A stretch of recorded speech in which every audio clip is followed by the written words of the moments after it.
Iran is run by lunatics, religious fanatic lunatics. They have an ambition to have nuclear weapons, and this is the weakest they've ever been. Take away their missiles, take away their navy,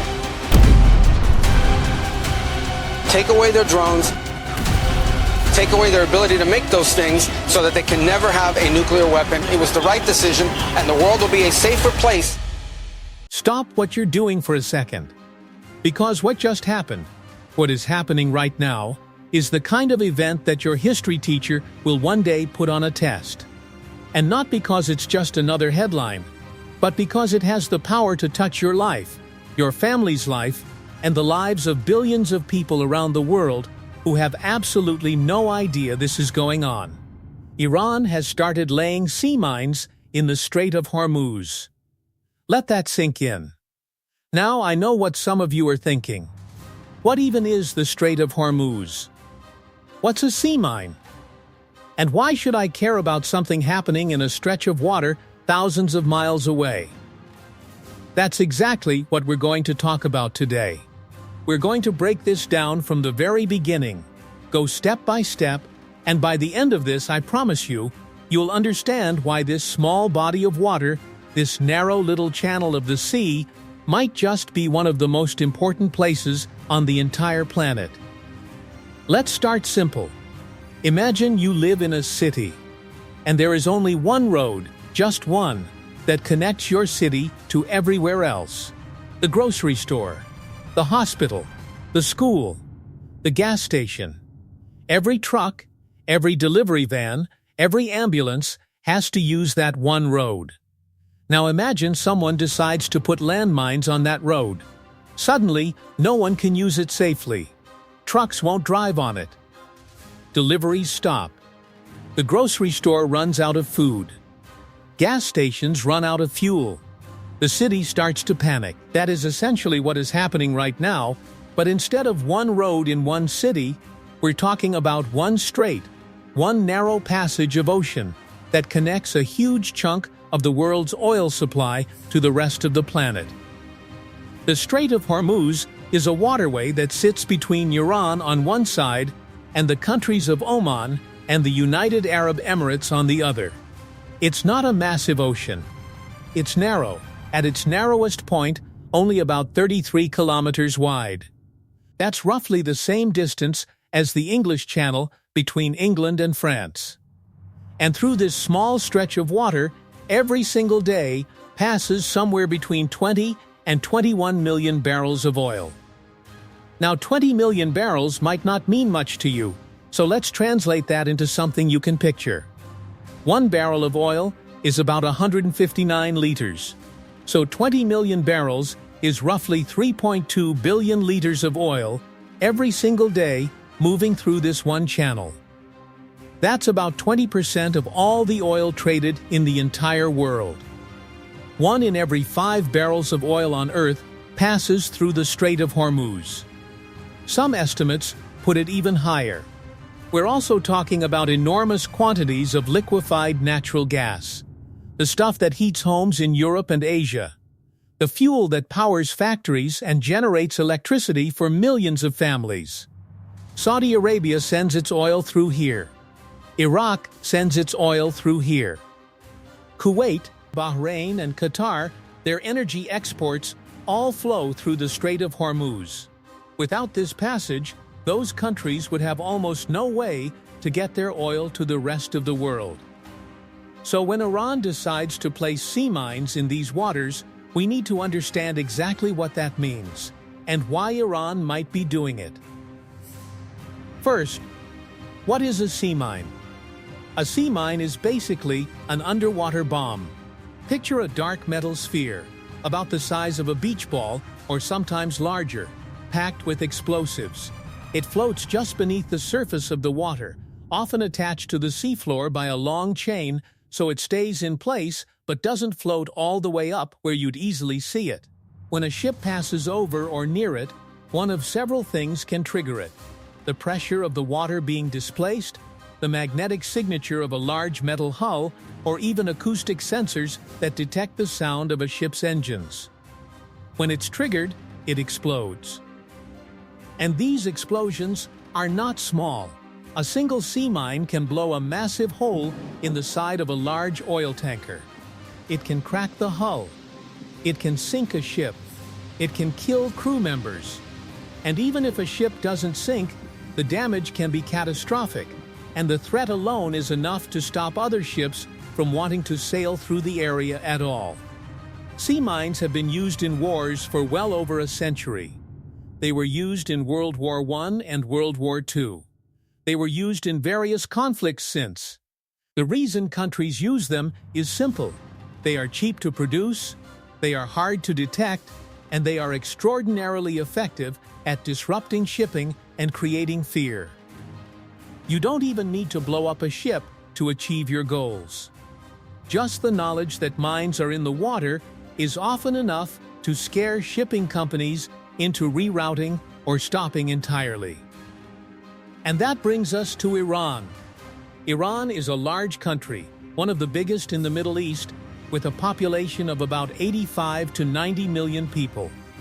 It has a long and complicated history. For decades, Iran has been in a deep and serious conflict with the United States, with Israel, and with several of its Arab neighbors. There have been rounds of heavy international economic sanctions placed on Iran. These are penalties where countries agree not to buy Iranian oil, not to trade with Iran, not to do business with Iranian banks. These sanctions have caused real and severe damage to the Iranian economy. Inflation in Iran has been extremely high. Ordinary Iranian citizens have struggled with the cost of food and medicine. The currency has lost enormous value. The country has felt strangled. Iran has long considered the Strait of Hormuz its most powerful card to play in any standoff with the West. Iranian officials have said publicly on the record that if Iran cannot export its oil, then no one in the region will be able to export theirs either. It is a threat that Iran has made repeatedly over the years. The logic is brutal but straightforward. You heard us, we heard everyone. Laying mines in the Strait of Hormuz is not just an act of aggression, it is Iran sending a message. It is Iran saying, "We are serious, we are willing to escalate, and we have the capability to cause enormous economic damage to the rest of the world." Now let's talk about what happens next, because this is where things get really important. The moment news spreads that Iran is actively mining the Strait of Hormuz, the first and most immediate effect will be on oil prices. Oil markets run on fear as much as they run on supply and demand. Traders and investors around the world, people whose entire job is to buy and sell oil futures, which are basically bets on what oil will cost in the future, will immediately start panic buying. They will assume that if the Strait of Hormuz is effectively closed or too dangerous to navigate, the supply of oil to the world will drop dramatically. And when supply drops and demand stays the same, prices go up, sharply, rapidly, possibly to levels we haven't seen in years. We're talking about oil potentially spiking to well over $100 per barrel, possibly reaching levels not seen since the early 2010s, or potentially even higher if the crisis deepens and there's no quick resolution in sight. And that spike doesn't stay in the world of finance and stock markets. It comes directly to you. It comes to the petrol station near your house. It comes to your family's electricity bill. It comes to the price of literally everything you buy in a shop. Because almost every product is transported by vehicles that run on fuel. And if fuel costs more, everything costs more. Let me give you a picture of how fast this can hit ordinary people. In 1973, when Arab oil-producing nations cut off oil exports to Western countries during a political conflict, within weeks there were petrol shortages across the United States and Europe. People waited in lines for hours just to buy a limited amount of fuel. Prices skyrocketed. Factories slowed down or stopped because they couldn't afford to keep running. Unemployment climbed, recessions followed. And that was caused by a temporary embargo, not even a physical blockade of a crucial waterway. What we are potentially looking at now could be significantly more severe. Because the world today is even more interconnected, and the Strait of Hormuz carries even more of the global oil supply than those Arab exporters did in 1973. Now, to be very clear, the strait is not easy to simply close down permanently. The United States Navy, which maintains a very significant presence in the Persian Gulf and the broader region, has a powerful and capable fleet. The U.S. Fifth Fleet is based in Bahrain, just a short distance away. Other Western navies, British, French, also operate in the area. They have minesweepers, which are special ships designed specifically to detect and neutralize underwater mines. They have helicopters equipped with sonar to find mines. They have naval divers trained to defuse or detonate them safely. Military strategists will tell you that a determined international naval effort could, over time, clear mines from a shipping lane. But here is the catch, and this is crucial. Over time is not the same as immediately. Clearing mines from a major shipping lane is slow, painstaking, and dangerous work. You don't just drive a minesweeper through and have it done in an afternoon. It can take days, weeks. During that time, commercial shipping companies, the people who own the tankers, who employ the crews, who carry the insurance liability if a ship is destroyed, will not send their vessels through. They will refuse. Their insurance companies will refuse to cover them. The financial risk will be too high. And so the oil stops moving. The gas doesn't flow. The world starts to feel it. Let's talk about which countries feel it the most and in what ways. Asia is the most immediately and severely affected region. Japan, South Korea, China, and India are among the largest importers of oil and gas from the Persian Gulf. Japan, for instance, relies on the Gulf for the vast majority of its oil imports. Japan has very few domestic energy resources. It imports almost everything. If the Strait of Hormuz is shut down or severely disrupted, Japan faces an energy crisis almost overnight. Factories slow down. Heating and cooling in homes becomes rationed. Economic output drops. The same is true for South Korea, which is similarly dependent on Gulf energy. China, the world's largest oil importer, sources enormous quantities from the Gulf. And any disruption will add pressure to an economy already dealing with various internal challenges. India is especially worth focusing on because it imports huge amounts of both oil and liquefied natural gas through the Strait of Hormuz, and India is also home to a large community of workers in Gulf countries. Millions of Indian citizens who live and work in Saudi Arabia, Kuwait, and Qatar, sending money home to their families. A major conflict in the Gulf doesn't just threaten their jobs and safety, it threatens the financial lifeline of millions of families back home in India. Europe is also significantly affected, though in somewhat different ways. Europe has been working hard since the war in Ukraine began to reduce its dependence on Russian energy, and one of the places it turned to for alternatives was the Gulf. Countries like Qatar have been shipping liquefied natural gas to Europe. If that route is blocked or becomes too dangerous, Europe faces renewed energy insecurity, higher gas prices, and the kind of economic pressure that has political consequences. People become angry, governments come under pressure, and political instability can follow. For the United States, the impact is somewhat more complex. The U.S. has dramatically increased its own domestic oil and gas production over the past decade, so it is less immediately dependent on Gulf oil than it once was. But the U.S. is deeply tied into the global oil market, and when global oil prices spike, American consumers feel it at the pump and in their bills. More immediately, the United States has an enormous strategic and military stake in the stability of the Gulf. It has thousands of military personnel stationed in the region. It has treaty obligations to allies like Saudi Arabia, Bahrain, and Israel.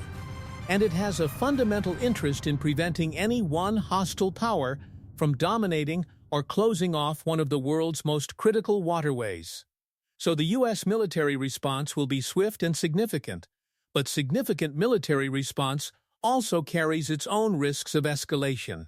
Let's talk about escalation, because that word is going to be used a lot in the coming days, and it's important to understand what it means. Escalation means that one action leads to a reaction, which leads to another reaction. And each step gets more serious, more dangerous, more difficult to walk back from. Iran laying mines is a very serious, very provocative act. The United States and its allies will not simply ignore it. The most immediate likely response is a massive increase in naval activity in the region. More warships, more patrols, more aggressive mine-sweeping operations. There may be cyber attacks against Iranian infrastructure. There may be strikes, either by the US or by Israel, against Iranian military targets, possibly including the units and facilities responsible for the mining operation. Iran will then respond to any strikes, possibly by attacking US bases in the region using ballistic missiles or by directing its proxy forces, groups in Iraq, Yemen, Syria, and Lebanon, to launch attacks against American personnel, Israeli territory, or Gulf state. We are, in other words, looking at the potential beginning of a much larger and far more dangerous conflict. Not necessarily a world war that is still far from inevitable, but a serious regional conflict with the potential to draw in multiple nations, disrupt global trade, and cause enormous human suffering. And here is something that often gets lost in these conversations, and it's something I want you to hold on to. Behind every barrel of oil, behind every ship, behind every price spike at the petrol station, there are human beings. There are sailors on those tankers who have families waiting for them at home. There are workers in Gulf countries whose jobs are tied to the oil industry. There are ordinary Iranian citizens who didn't choose this path for their country and who will suffer the consequences of international pressure and potential war. There are families in Japan, India, South Korea, and Pakistan who depend on affordable energy to cook food and heat their homes and keep the lights on. When we talk about the Strait of Hormuz, when we talk about oil prices and shipping lanes and military responses, we must never forget that all of this, at its core, is about people. The Strait of Hormuz has been a flashpoint before. In the 1980s, during the Iran-Iraq War, there was a period called the Tanker War, where both Iran and Iraq attacked oil tankers in the Gulf, trying to cut off each other's oil revenues. The United States eventually began escorting Kuwaiti oil tankers under American flags to protect them.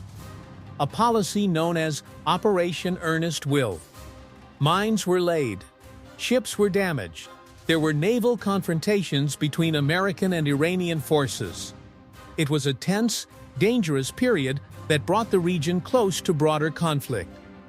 Eventually, things stabilized, but not before enormous damage was done. More recently, in 2019, there were attacks on oil tankers in the Gulf of Oman.